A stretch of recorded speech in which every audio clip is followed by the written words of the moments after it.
Hello, everyone, and welcome to our presentation on how to get more from your creative workflow and avoid burning out your team.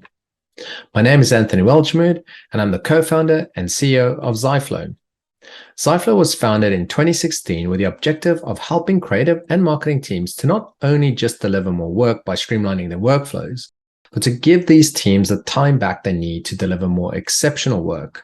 We have locations in the US, UK, and Poland, and we were also the founders of Proof HQ that became the leading online proofing platform, which was eventually acquired by Workfront in 2015 and then Adobe.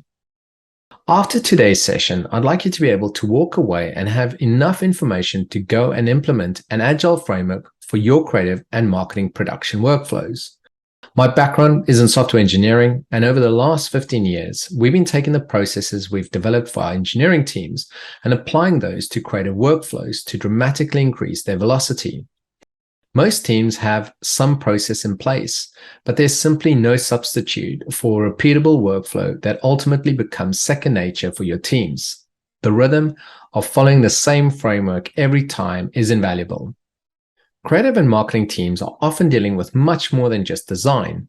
At Ziflow, we use the concept of the 4Cs to determine the complexity of a creative and marketing team's workflow. Small teams or individual designers are producing a lower volume and fewer types of content.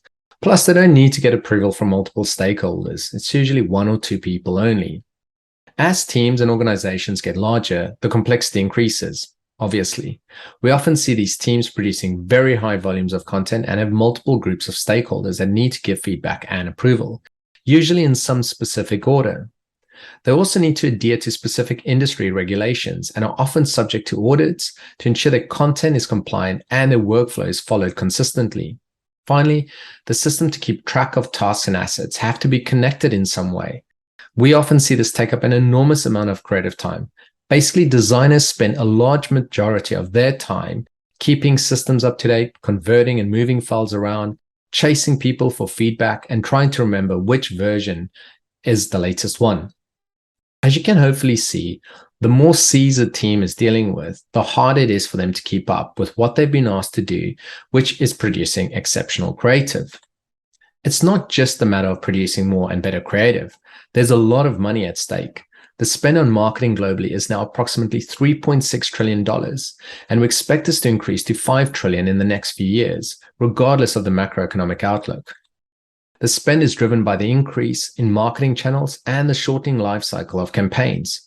Furthermore, the competition to differentiate yourself and stand out is getting harder by the day. With all this competition and the fact that most of us see hundreds, if not thousands of ads a day, it's no surprise that Google's research found that 70% of content's performance is still driven by creative. If we overlay that on the global marketing spend, creative teams are driving at least $2.5 trillion of value, assuming at worst marketing is break even. However, we found that most creative workflows are very broken and slow. The majority of teams still rely on email as their primary tool for routing of assets to get feedback and approval. We also see a lot of teams cobble together systems not intended for this purpose to try and manage their workflow.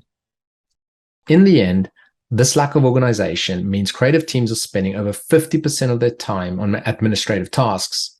In many cases, teams have a dedicated person or persons that are simply taking care of these manual tasks and there to keep everyone on the same page. But even with these people to help and manage these tasks, the underlying process remains broken and the team is still too reactive. This reactive nature means that the team is constantly interrupted, and as most of you know, being interrupted while you're focusing on anything is just very frustrating. There's a solution, and I know many of you have tried using agile frameworks in some manner. The one thing that we've seen time and again is to get the most of these agile practices, it's to fully embrace them. Agile marketing is in no way a new thing. Just like the manifesto for agile software development, there's one for marketing. It's very useful from a high-level perspective.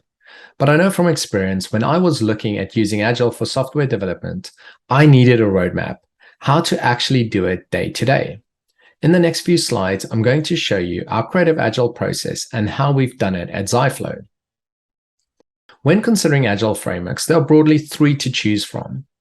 Scrum consists of 1 to 4 week sprints, which start with planning, then working for these 1 to 4 weeks and releasing the finished work at the end. Kanban is different from Scrum in that planning, working, and release steps occur at the task level and not the sprint. As teams finish work, they pull a task from the prioritized backlog, work on it, and release it. Scrumban is a hybrid of the two, where some work is planned up front, but only enough to keep the entire team busy at a particular time. As they finish work, tasks are pulled from the prioritized backlog until the sprint finishes. This requires less planning and estimation upfront, but also reduces the visibility of what can be delivered in a sprint. At Ziflow, we use Scrum with 2-week sprints, which I'll go through today. One of the most important personas, especially for creative workflow, is the Scrum Master. In software engineering teams, this is usually one of the engineers or QA. However, in creative and marketing teams, this is usually a dedicated role simply because there's more overhead to deal with. In software, a team is usually all working on the same product, whereas in creative teams, the number of assets being delivered can be vast. Multiple videos, social ads, web pages, etc. Make sure the person in this role is very conscientious. They have to be on top of the process and progress at all times. This ultimately ensures that the team isn't blocked and can focus on their creative work. At Ziflow, we use 2-week sprints across the business, for both marketing and product development. The first tip, never start your sprint on a Monday. We found that a Tuesday or Wednesday is the most optimal time and you get the highest level engagement from the team. Second, you'll need a name for these sprints. We simply use the year and the number of the sprint in that year. Day 1 of our sprint consists mainly of planning. We're assuming that the tasks are ready and have been ranked and refined. A bit more on this later. The planning call is simply the process of the team taking tasks from this backlog and committing to delivering them in the sprint, which is 2 weeks. It's vital that this call lasts no longer than 1 to 2 hours. I've seen teams use a whole day, and it's simply because the tasks are not ready, and it's such a waste of time. Day 3 and 4 is very similar to day 2, with the stand-up and creative work. But we now have a 1-hour call with the entire team to do some task refinement. In the background, the stakeholders have been working on the creative briefs and tasks, and these get reviewed during the refinement call. This call saves a lot of time later on because the team all know by the time a task makes it into the sprint what it's about and what they need to do. Don't spend more than an hour on these calls. You have to time box them. And remember to share your work early and often to get feedback and approval as early as possible. Day 5 to 7 is focus time on creative work, and your team can then also start releasing any finished assets. Day 8 to 9 include another 2 blocks for refinement if needed. But after day 7, your team should not take on any new tasks. The team should also not be doing any major changes or creative work, only small tweaks. Finally, you should now identify those tasks that will not make the sprint. The team can still work on them, but they will move to the next sprint's board during the next planning session.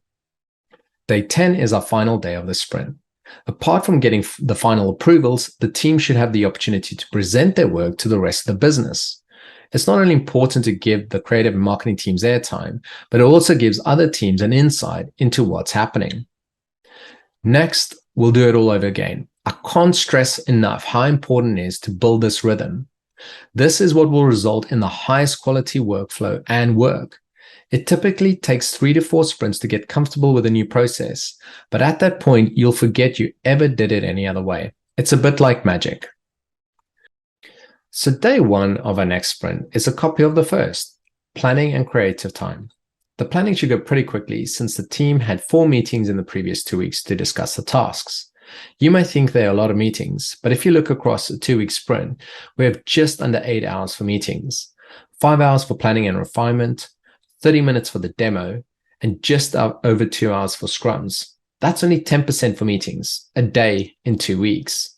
Think about how much time your team spends on calls today, ad hoc meetings, trying to figure out what the brief means, chasing feedback, finding out where the other assets are they need, and who the decision maker is. I'd bet money it's more than 10% of their time. Finally, the sprint stacks together and you'll have a continuous flow. You'll also note there are no gaps between sprints. Some recommend a day off, but I've personally found this breaks the rhythm of the team, and a lot of people simply don't know what to do on that day. The next slide is an obvious one. However, The main benefit is simply the fact that not only will the creative and marketing teams know exactly what to do, but they'll be able to do it a lot faster now. Surveys of people who implemented an agile framework show that the top 3 benefits are the team being less reactive compared to before. They can now respond to incoming requests as they go straight onto the backlog and get refined and ranked. People know who's working on what, and finally, speed increases. Because of this new process, you will see your planning frequency change dramatically. Because the sprints are quick and you see work being delivered at a regular cadence, feedback from the market can be passed on immediately and the team can adapt their plans. Most teams are able now to move to monthly or quarterly strategic planning versus 6 to 12 months. Implementing an agile framework isn't the final destination. At Ziflow, we use an agile maturity model to measure how good our customers' creative workflows are. With what we discussed today, you can get to level 2 very quickly. Level 3, automation, can't be underestimated. This is where your tool stack is connected and automated. Automations include updating task statuses as work is completed or approved, requesting feedback and approval, reminding reviewers to provide feedback, compliance audits and traceability, distributing of final assets, and so on. Automation can really transform your workflow to the next level. Thank you very much for taking the time to view this presentation today. And if you have any questions or have feedback, please feel free to reach out to me at anthony@ziflow.com.